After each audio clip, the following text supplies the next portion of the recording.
اکای جوهر خیر مبارک باشد. رحمت سلامت باشی برادرم. بابا قادر سلام گفت امانتش تیار است. ما اونقدر پول راز کجا بیابیم؟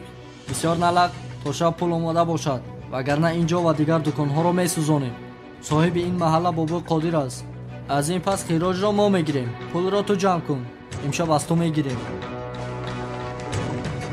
افتی بیمین. اکا چیکار میکنیم؟ بابای قادر در محله مثل مار آزار میدهد.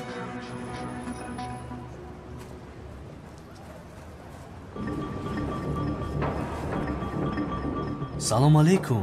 علیکم سلام و هجر خوش آمدی. و علیکم سلام. اکا ایراج چی گپ شد؟ چیزی شده است؟ میدونی چه هجری؟ وای بابای قادر است کو؟ از همه این محله خراج میگرفته است.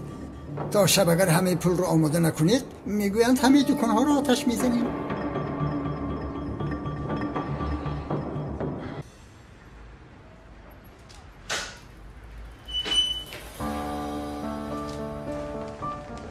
پول تیار است.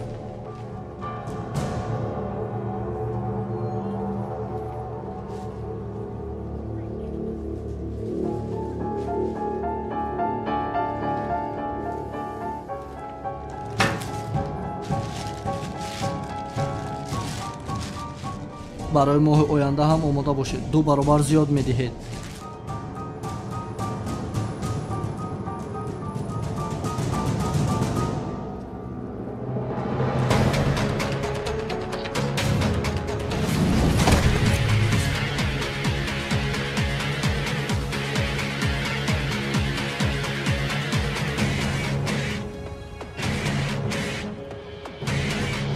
پول دزدی جایز نیست.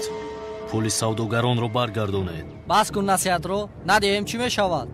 حق مظلومان رو به هیچ کس نمیدهم. آسان باشد بگیر.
خدا از تو راضی باشد جنگاور.